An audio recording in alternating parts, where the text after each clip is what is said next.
कुछ लोग कहते हैं कि जैसे पोटा कानून हटाया यूपीए सरकार ने आने के बाद, तो उसकी सबसे ज्यादा जिम्मेदारी वो माननीय नरेंद्र मोदी जी की है कि नरेंद्र मोदी की सरकार में उसका मिसयूज किया गया पोटा का। तो एक बहाना मिला यूपीए सरकार को कि आप अपने कानून को अपने इंटरेस्ट में यूज करते हैं, इसलिए इस कानून को हटा दिया जाए। पहली बात है कि उन्होंने आते ही पहला काम पोटा हटाने का किया है। मोदी सरकार को तो देखना चाहिए था उन्होंने। दूसरी बात है, गुजरात पुलिस ने जिनको पोटा कानून में अंदर किया उसको पोटा रिव्यू कमेटी ने मान्य किया, इसको गुजरात हाईकोर्ट ने मान्य किया, इसको हिंदुस्तान की सुप्रीम कोर्ट ने मान्य किया है। नहीं, लेकिन लोग कहते हैं कि जो 247 लोग पकड़े गए पोटा में, गुजरात में, उसमें से 246 मुसलमान हैं, एक कम्युनिटी के लोग हैं। पहली बात। दूसरी बात, कहते हैं कि गोधरा में 59 लोग मारे गए, उन पर जितने लोग आरोपी रहे उस मामले में उन सब के खिलाफ पोटा है। लेकिन नरोदा पाटिया में जो 100 से ज्यादा लोग मारे गए, गुलबर्ग में 30-40 लोग मारे गए, उनके खिलाफ जो आरोपी थे, जिन पर आरोप लगे, उनमें से किसी पर पोटा नहीं है। तो इसको आप कैसे जस्टिफाई करते हैं? इनकम टैक्स की रेड हिंदुस्तान में, उसका अगर एनालिसिस करोगे, पूरे देश में इनकम टैक्स के लोग रेड करते हैं, 90% से अधिक वह रेड अकेले हिंदुओं के घर पे होती है।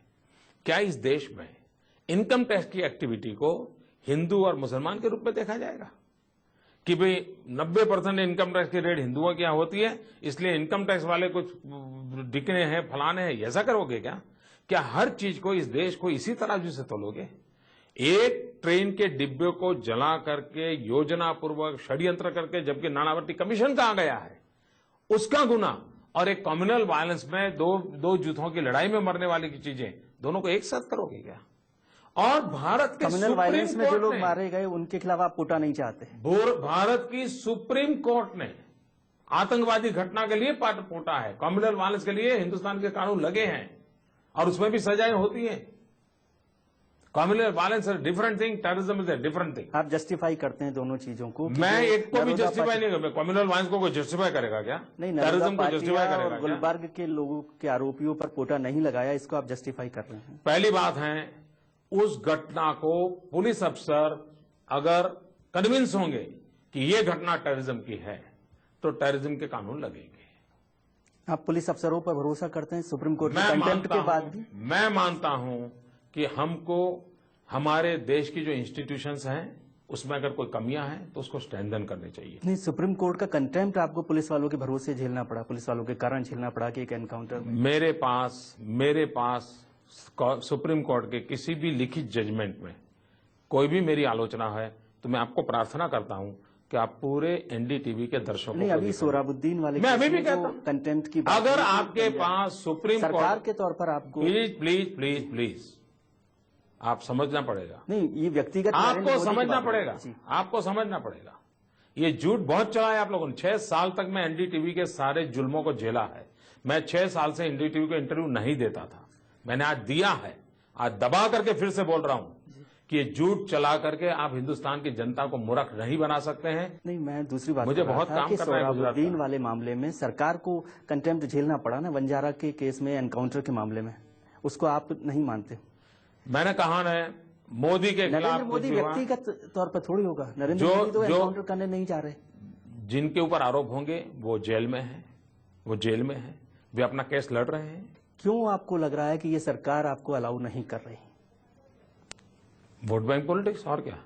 सीधी बात है भाई, वोट बैंक पॉलिटिक्स और क्या, कुछ नहीं है। लेकिन देश भर में यदि आतंकवादी घटना या ऑर्गेनाइज्ड क्राइम रुक जाएगा तो इसमें वोट बैंक पॉलिटिक्स क्या? उनको लगता है कि ऐसा करने से कुछ समाज के वोटर वो प्राप्त कर सकते हैं, वही उनका इरादा है। नानावती कमीशन का आप जिक्र कर रहे थे, तो कुछ लोगों ने कहा कि नानावती कमीशन ने रिपोर्ट वो बनाई जो मोदी सरकार की एसआईटी ने रिपोर्ट बनाई थी।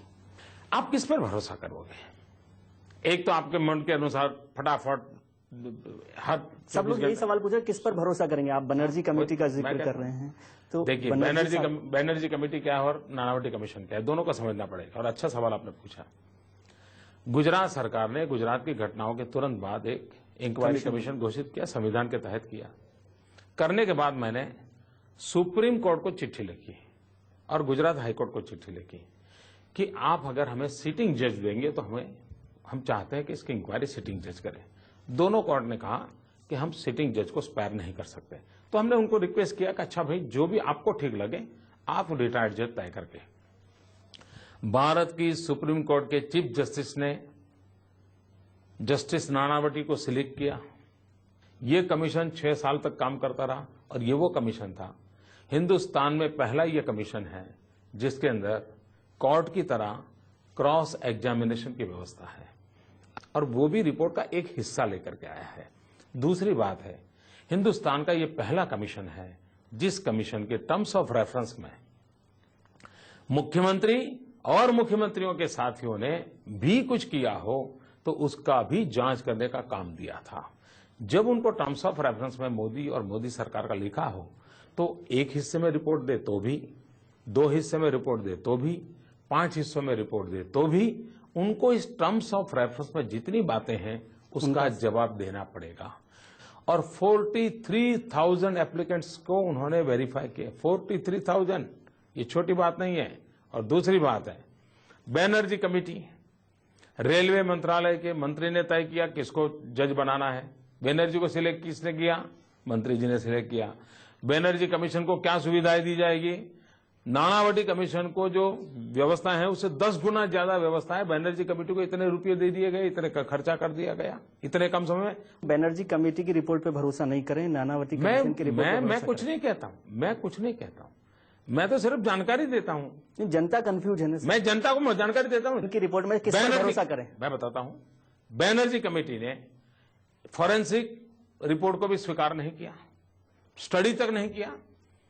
उन्होंने कितने लोगों का इन्वेस्टिगेशन, कितने लोगों को कुछ नहीं किया, कोई व्यवस्था नहीं की, वो सीधा सीधा अपना कर रहे। और तीसरी बात है, क्या कभी कोई सुप्रीम कोर्ट का रिटायर्ड जज प्रेस कॉन्फ्रेंस करके कभी रिपोर्ट देता है क्या? जस्ट बिल्कुल help to help the Bihar election और जस्ट टू हेल्प गोधरा के गुनहगारों को बचाने के लिए इतने सारे षड्यंत्र। पोटा का कानून में से इन लोगों को बचाने के लिए रातों रात एक नई पोटा कमेटी बनाई उन्होंने। बताइए क्यों? कि ये पोटा गलत है। यानी एक पोटा कमेटी के तहत सुप्रीम कोर्ट ने इसको भी खारिज कर दिया। ये बैनर्जी कमेटी को भी गुजरात हाई कोर्ट ने उसको रिजेक्ट कर दिया है। आज भी वो कोर्ट के अंदर चक्कर काट रहे हैं। भारत की सुप्रीम कोर्ट ने उनको रिपोर्ट देने पर स्टे दिया हुआ है।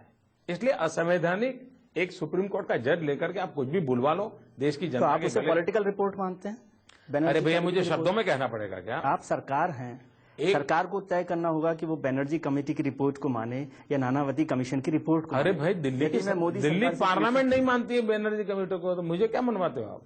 दिल्ली पार्लियामेंट उनकी है, वो काम मानती है। कोर्ट ने मना किया उनको। रिपोर्ट्स ये मेरे सेटिस्फेक्शन के लिए रिपोर्ट आता है क्या? नहीं, एक ही घटना पर सर, इतना तो सको भाई, थोड़ा तो मर्यादा रखो। मेरे सेटिस्फेक्शन के लिए एक ही घटना पर 2 कंट्राडिक्टरी रिपोर्ट से तो कंफ्यूजन होता है ना। पहली बात है, इसको 2 रिपोर्ट कह नहीं सकते आप। एक कमेटी गलत है, अनकॉन्स्टिट्यूशनल है, जिसको कोर्ट ने बैन किया हुआ है, उसको आप अभी भी चलते रखोगे क्या? मतलब आपके हिसाब से बैनर्जी कमेटी की रिपोर्ट को रिजेक्ट करें, नानावती कमीशन की रिपोर्ट को माने? मैं किसको रिजेक्ट? नहीं, नानावती को भी रिजेक्ट करो, मैं कहां मना करता हूं भाई।